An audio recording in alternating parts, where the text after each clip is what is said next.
এটি ছিল রূপসাপুর জঙ্গল। এই জঙ্গলে অনেক পশু পাখি বাস করত। এই জঙ্গলে এক ছোট্ট শেয়ালিনীর ছানা টিনা পথ হারিয়ে কাঁদছে।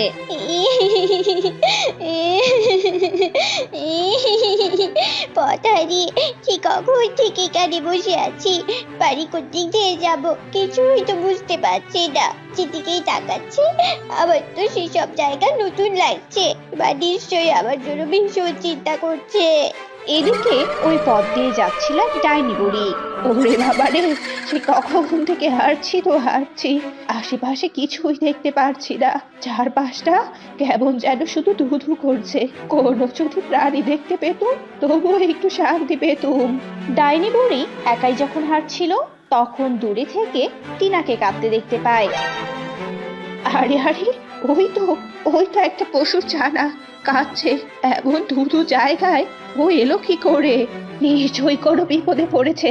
আবার তো এগিয়ে যেতেই হবে দেখছি, আর দেরি নয়। ডাইনি বুড়ি টিনার কাছে যায়। আরে ছাড়া, তুই এভাবে কাঁদছিস কেন বলতো আমাকে? আমি পথ হারিয়ে গিয়েছি, আমার বাড়ির রাস্তায় কোন দিকে আমি জানি না। সেই কখন থেকে বসে আছি কিন্তু কাউকে দেখতে পাচ্ছি না। আরে ছানা, আর কাঁদিস না রে, আর কাঁদিস না। আমি জানি তোর বাড়ি কোন দিকে। চল আমার সাথে, আমি তোকে নিয়ে যাব। কিন্তু তুমি আমার বাড়ি চিনলে কি করে? বোকা ছানা, এমনি এমনি কি বিদ্যা হয়েছে নাকি? আমি সব জানি, সবাইকে চিনি আমি। এরপর টিনা যেই না উঠে অমনি ডাইনি টিনার মুখ বেঁধে ফেলে আর টিনাকে একটা ব্যাগে ভরে নেয়। ব্যাগে তো ভরে নিয়েছি, এবার একে বাড়িতে নিয়ে যাই, মজা করে তেলে ভেজে খেতে পারবো। এরপর বুড়ি টিনাকে ব্যাগে করে নিয়ে হাঁটতে থাকে।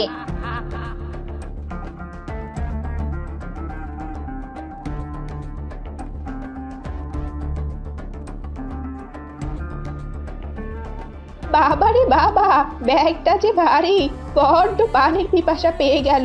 কি করি? এখন বরং ব্যাগটা রেখে দেই আর আশেপাশে থেকে একটু পানি খেয়ে আসি। ডাইনি বুড়ি ব্যাগটা মাটিতে রেখে পাশে পানি পান করতে চলে যায়। এদিকে টিনা অনেক কষ্টে ব্যাগের বাঁধন খুলে বাইরে বেরিয়ে আসে। শয়তান ডাইনি বুড়ি কিনা আমাকে খাবে, দাঁড়া তোকে দেখাচ্ছি মজা। এরপর টিনা ব্যাগের ভেতরে অনেক বড় বড় পাথর রেখে দেয় আর ব্যাগটি আবার আগের মতো বেঁধে দেয়। বাঁচতে চাইলে আমাকে এক্ষুনি এখান থেকে পালাতে হবে, বাড়ি পরে খুঁজে নিব, আগে তো পালাই এখান থেকে। ছোট্ট টিনা সেখান থেকে পালিয়ে যায়।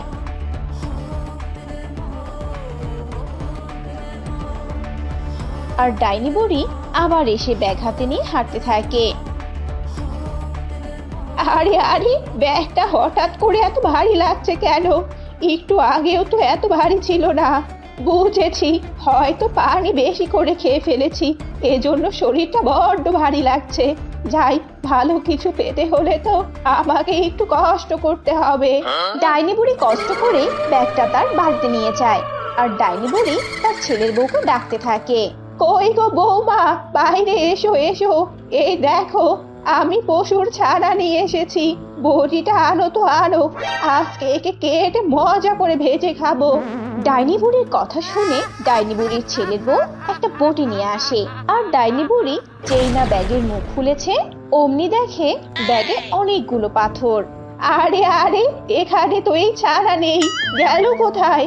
বুঝেছি, যেই না একটু পানি খেতে গিয়েছিলাম অমনি পালিয়েছে আর আমাকে বোকা বানিয়েছে। কিন্তু আমি তো খেয়েই ছাড়বো রে ছানা, কোথায় পালাবি তুই? এদিকে ছোট্ট টিনা খুঁজতে খুঁজতে তার বাড়ি খুঁজে পায় আর বাড়িতে এসে তার মাকে সবটা খুলে বলে। সবটা শুনে শিয়ালিনী ভীষণ ভয় পেয়ে যায়। সে কি কথা রে মা, সর্বনাশ! এ আমি কি শুনছি? এই জন্য কত করে বলি একা একা কোথাও খেলতে যাস নে, বাড়িতেই থাক। তুই তো আমার কথা কিছুতেই শুনিস না। বলেছিলাম বিপদ হবে, দেখলি তো মায়েরা যা বলে তা সত্যি হয়। হ্যাঁ মা, বুঝেছি, কিন্তু শোনো মা, তোমার মেয়েও এত বোকা না, আমিও বোকা বানিয়ে এসেছি, বুঝেছো? হ্যাঁ বুঝেছি, তবে শোন, আজ থেকে তুই বাড়ির বাইরে যেতে পারবি না, সারাদিন বাড়িতেই খেলবি বলে দিলাম। মায়ের কথা শুনে টিনা কিচ্ছু বলে না। এরপর থেকে টিনা বাড়িতেই খেলতো, কখনো বাড়ির বাইরে যেত না। না না, আমি যে করেই হোক ওই বজ্জাত ছানাকে ধরেই ছাড়বো। দরকার পড়লে ওদের গ্রামে খুঁজতে যাব, তবুও ধরেই ছাড়বো। এরপর ডাইনি বুড়ি মাথায় ঘোমটা দেয় আর টিনাদের গ্রামে ঘুরে ঘুরে টিনাকে খুঁজতে থাকে। টিনা তখন বাড়িতেই ছিল। বাড়িতে কেউ আছো? আছো বাড়িতে? একটু বেরিয়ে এসো না, কেউ কি নেই? ডাইনির কথা শুনে টিনা বাইরে বেরিয়ে আসে আর ডাইনি ঘোমটার আড়ালে টিনাকে দেখে ভীষণ খুশি হয়। কে তুমি? এভাবে ঘোমটা মাথায় দিয়ে এসেছো? কি চাও বলো তো আমাকে। আমাকে একটু পানি খাওয়াবে? এই পথ দিয়ে যাচ্ছিলাম, কিন্তু পানি তৃষ্ণায় গলা একদম শুকিয়ে গেছে।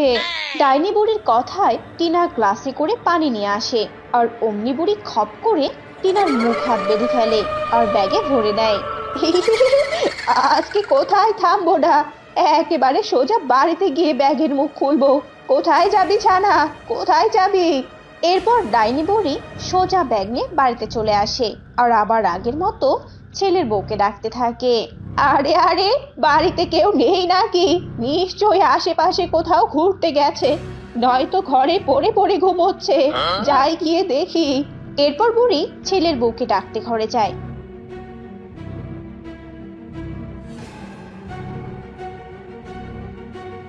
সেই সুযোগে টিনা আবার ব্যাগ থেকে বেরিয়ে পড়ে।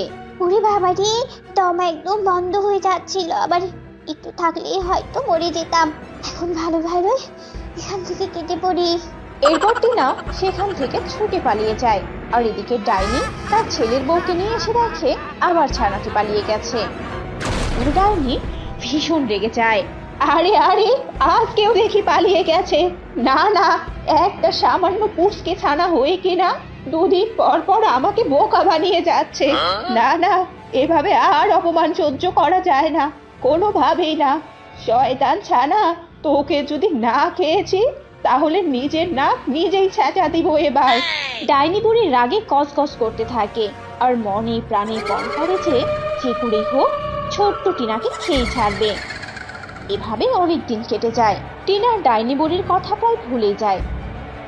একদিন টিনা একটা গাছ তলায় বসেছিল, এমন সময় ডাইনি বুড়ি তা দেখতে পায় আর দৌড়ে সেখানে আসে। এই তো পেয়েছি তোকে, আজকে আমার পেটে নিয়ে যাব তোকে। কোথায় পালাবি? তোকে তো আজ আমি খেয়েই ছাড়ছি। না না, আমাকে নিয়ে যাবে না, ছেড়ে দাও আমাকে ছেড়ে দাও বলছি।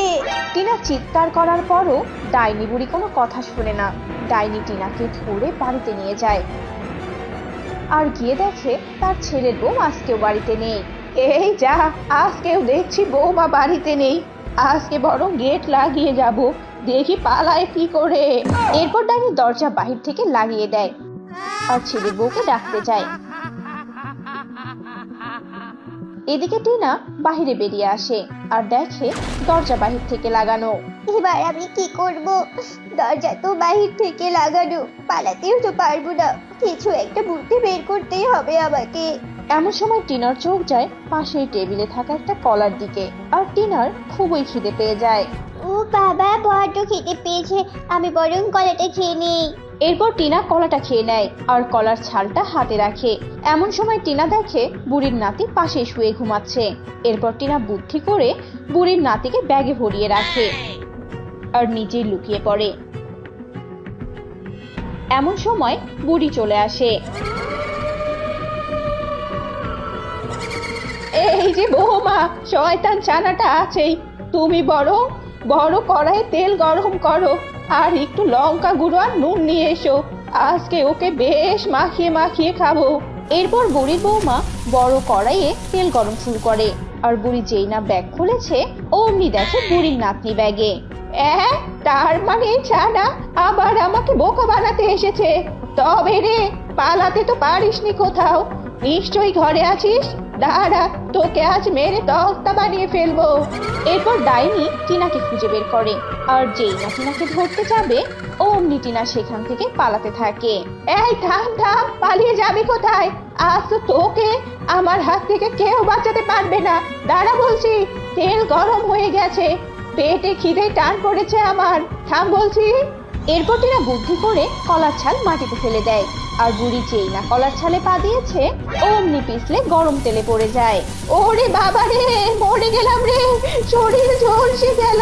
ও মা গো, বাঁচাও। বুড়ি সেই তেলেই মরে যায় আর টিনা সেখান থেকে পালিয়ে যায়। এরপর থেকে আর কোনোদিন টিনাকে কোনো বিপদে পড়তে হয়নি।